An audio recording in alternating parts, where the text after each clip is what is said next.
Hello my soccer universe, I'm Roland and this is Football Talk, and in this episode I want to preview the starting seasons in France, Ligue, Spain, La Liga, and of course England, the Premier League. However, a little caveat just ahead of this. I am recording this particular episode well ahead, more than a week ahead of the start of these seasons, just because I'm on vacation and I wanted to use, at least for the video portion of this podcast episode, my background and my studio. So I have no information of how the Community Shield ended or anything else that could happen last second. So just as a little disclaimer there. And before we go into these three leagues, for which I will, like I did for Liga Portugal and the Eredivisie, I will just recap what happened in the previous season. Then I will look at my predictions from my model. I will not talk too much about coaching changes and transfers. Yes, a few key highlights I will highlight. But honestly, while this has been all the talk now over the summer, I always feel that transfers are often not that important and I don't follow it that closely. Usually a coaching change might be more important because transfers, although we might be all excited, and I'm sure Liverpool is super excited for having one of the best transfer windows that we can at least a priori say, but we don't know whether all these transfers will actually work out. And so it's always a little bit of a crapshoot there. So that's one reason. And I want to stay quantitative, so I will predict these leagues using my model. This means these are all based on the betting odds from before the season starts. Of course, I'm recording before we start, but also on the ELO rating as of August 8, 2025, and I don't think there will be many changes. But before we go now into these leagues, I also want to quickly give you the fixtures for the second round. And I don't know the results yet for the first round, except the games that have been played on Friday. But I want to give you the fixtures for the second round in the Eredivisie and in Liga Portugal. And the second round in the Eredivisie actually has quite some interesting fixtures. Three that I would argue are actually standouts. We have Excelsior against Feyenoord on the 16th at 6:45. That's a Rotterdam derby. Yes, Feyenoord should be favorites, but still, it's a derby. We also have Groningen against Heerenveen. I think that's a derby as well. That's at 9 o'clock on Saturday. And then on Sunday, Cup winners Go Ahead Eagles take on Ajax. Big matchup there.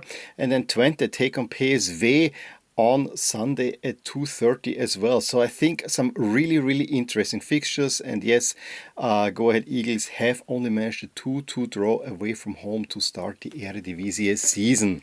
In contrast, defending champion Sporting, defending double winner Sporting, actually had a winning start with a 2-0 away win at Casa Pia. As I know, this is kind of a regional rivalry, I don't know, two Lisbon teams more or less playing against each other.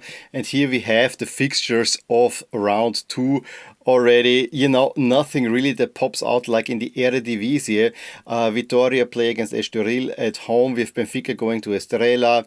We have Braga going to newly promoted Alverca. Sporting opening their season at home against Arouca. And then Porto have to play at Gil Vicente. So we're done with the preview of the second rounds in the Netherlands and Portugal, and let's go right over to France. Of course, the big story in France were PSG, the dominating team, although it started kind of slow, but never in Ligue 1. PSG were a dominating team and almost completed a perfect season. They only lost 2 games towards the end of the season when they were already champions, although it would have actually made for a really nice season if they would have been unbeaten champions of France. However, they won Ligue 1 at a canter, they won the Coupe de France, and of course, for the first time ever, they won the Champions League. It's only the second time ever that a French team have actually won the biggest trophy in Europe. And then there's the other slight dent on this glorious CV that they lost the final of the FIFA Club World Cup, where they were huge favorites, to be honest. I still feel the PSG are the best team in the world, even though Chelsea did win this final. And PSG, of course, have to be also seen the big favorite in this upcoming league season. We have OM and Monaco qualifying for the Champions League. Monaco, who missed out last time around, making it in. Nice probably will not make it in the Champions League. They're already behind against Benfica. As I'm shooting this video, by the time this posts, you probably already know the result. In the Europa League, we have Lille and Lyon for now. Lyon actually were relegated at one point and they were reinstated, and then they were also in the Europa League, which means that Strasbourg are now in the playoff of the Conference League. Relegated, we have Montpellier, horrific season, and those are the champions from 2011. You know, a little bit like Boavista in Portugal. They are down. Saint-Etienne, the up until recently record champions of France, although PSG have overtaken them. And then Stade de Reims lost the playoff against Metz. And so the promoted teams are Lorient, Paris FC, which I think is really interesting that we have a Parisian derby, and the two stadiums that they will be playing in are literally next to each other. There's just a road in between those two.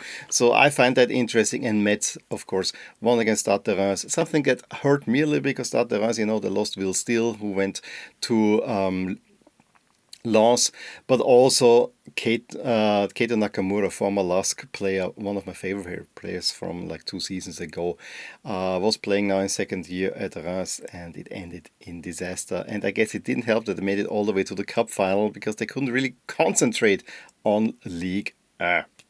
Now, as I already hinted at, the big favorites have to be PSG. They were so dominant in the league. They are the reigning European champions. There's no way that PSG is not going to win this league. Or maybe. But PSG seemingly have now, without the superstars, really hit the next level and play some of the best football that I've ever seen in my life. So it's all a race for second spot. And according to my model and the odds, it's Monaco ahead of OM. Monaco actually got Paul Pogba. But I'm not sure whether this will or will not work. So this is probably one of the more interesting storylines to watch.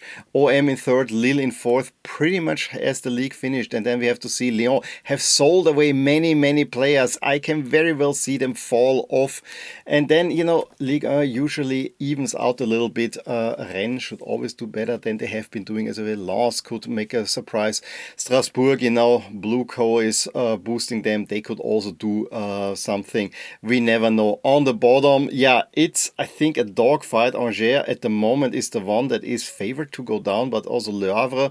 So 2 teams that were actually from last season. So the promoted teams are then just ahead of them. Paris FC sitting in 16th, although I think they have quite some money as well. So it's really hard to predict. And honestly, I have to be frank, I have not been following it too closely, but I could see Paris FC surviving a season, but we'll see who will go down. But yeah, Le Havre just escaped on the last day of the season last year. Angers, yeah, seemingly there's also something brewing.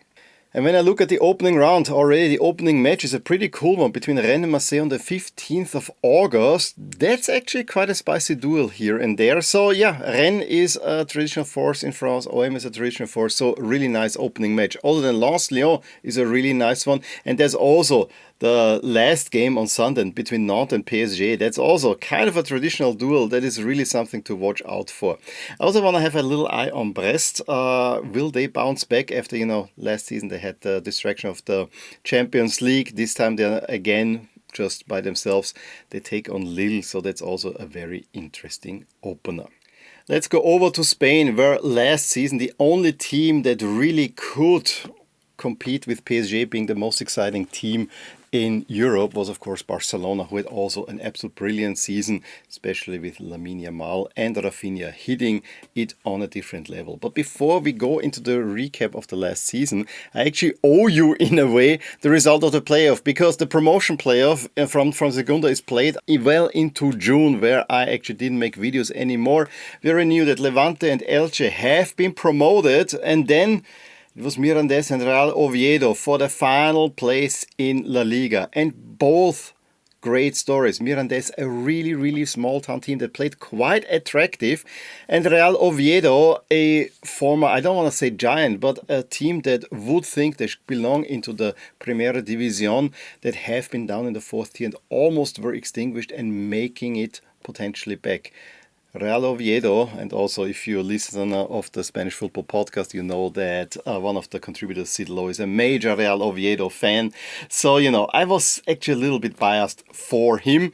We had Mirandés winning against Real Oviedo 1-0 in the first one, and I even want to say they then equalized, but Real Oviedo ended up winning 3-1, and there was a beautiful goal in there as well.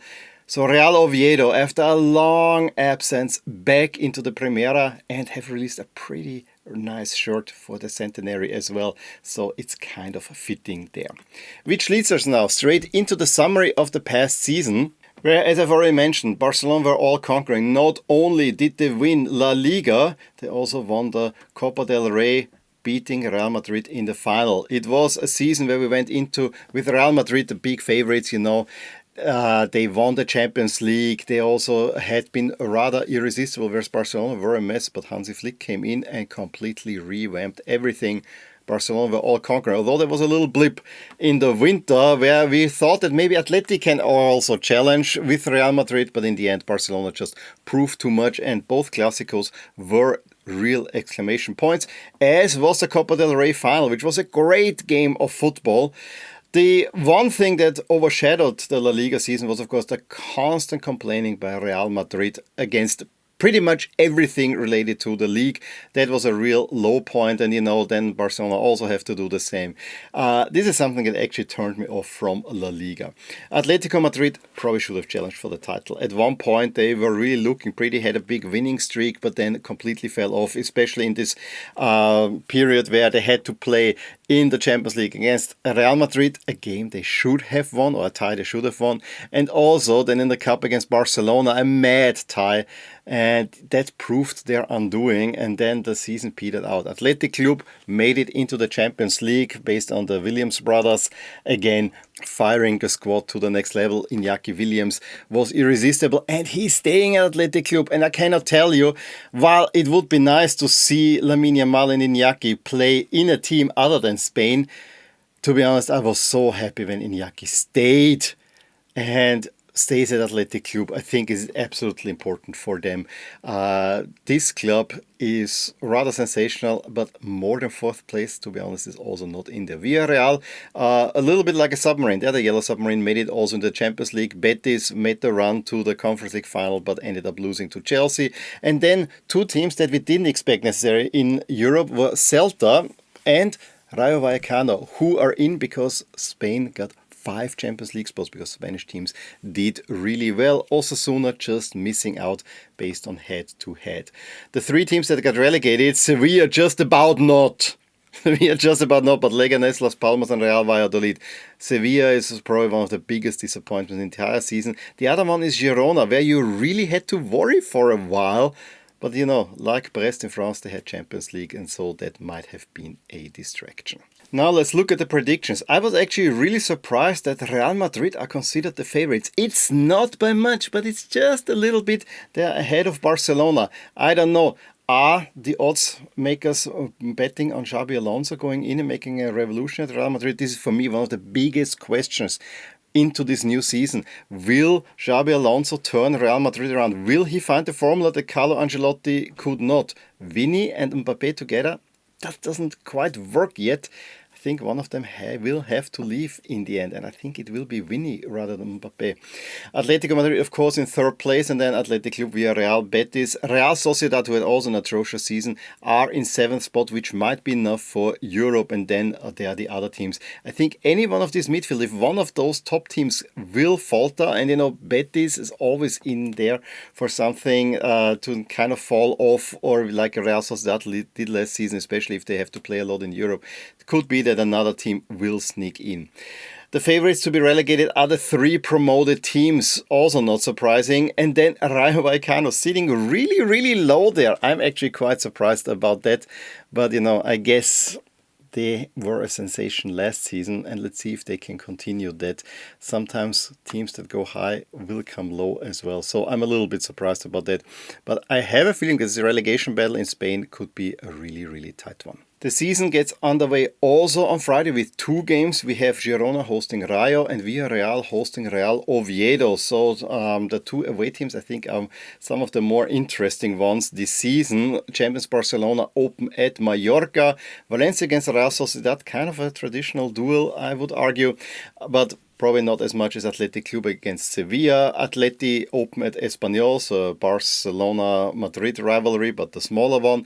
And then Real Madrid's opener has been pushed all the way to Tuesday because they played in the Club World Cup. So we have an extended round. Real Madrid, of course, opening a season against Osasuna. And that leaves us with the Premier League, where we had another contender for best team in Europe, not only PSG and Barcelona. I did forget about Liverpool early on. Liverpool maybe at the end of the season were not as dominant, and being ousted by PSG, I don't want to say easily, but deservedly so, was definitely a dent in that. But for large swaths of the season, this Liverpool team was irresistible and actually also won the Premier League at a canter. Something you didn't expect. Jurgen Klopp had just left. Arne Slot comes in, no transfers, and Liverpool are cruising to the title. Also helped by Manchester City falling off. Rodri definitely didn't help that he was injured. So yeah, and Arsenal also not really hitting their stride. I want to just mention, I predicted that Chelsea will finish in 4th place, and I remember there was ridicule in the comments below. Chelsea finish in 4th place. Yeah, they were a mess. Never really convincing, but they got it together under Enzo Maresca and actually ended up with 2 trophies in the end. The Conference League and of course the Club World Cup, the big kahuna of them all. Or is it really? You know, for now I hear Chelsea have won 2 minor trophies, but they won 2 trophies, so a winning culture is building at Chelsea, and so I'm kind of having an eye on Chelsea already to do something next season. Incredibly, the Premier League have 6 teams in the Champions League last season, something that Italy did not manage, although they also had the chance. But you know, it worked out for England this time around. We have champions Liverpool, we have Arsenal, City, 2nd and 3rd, didn't win any trophies. However, the rest all won. There's a lot of trophies handed out in the Premier League. European trophies, but also 3 domestic trophies. We have Chelsea as the winners of the Conference League, but finishing in 4th place, are of course in the Champions League. We have Newcastle winning their first title in over 50 years, the League Cup, also making the Champions League in 5th place, and then Spurs, who only finished in 17th in the Champions League because they won the Europa League, their first title in a long time as well. So it was the end of the title drought in a way. Now technically Villa, who probably would have liked to finish the Champions League, they've finished fair and square in the Europa League. Palace winning the FA Cup under Oliver Glasner, an Austrian coach, winning a title in England is a pretty big story here in Austria. Also, he was the coach of my favorite team, Lask. He made his name there. That was his stepping stone for Germany. So really excited for him that he wins another trophy. However, as they have been related kind of with Lyon and, you know, this Texter guy, they have been relegated now to the Conference League. This case is now at the Court of Arbitration for Sport, still to be decided. I really would hope that Crystal Palace go in the Europa League. Although I think the Conference League might be a little bit more their size. And of course, Nottingham Forest were also a sensation that they only finished 7th. I mean, it tells you that the Premier League is really a marathon. They really look like they're going to make it into the Champions League easily. And only in the last month and a half, they kind of tailed off. But they are the story of the season because they just escaped relegation the season before, and then they were suddenly really good. And you know, for a team that won twice the European Cup, seeing them back in the Champions League would have been really nice. However, I think Europa League and Conference League is again a little bit more their level, and I think Forest actually could do some damage.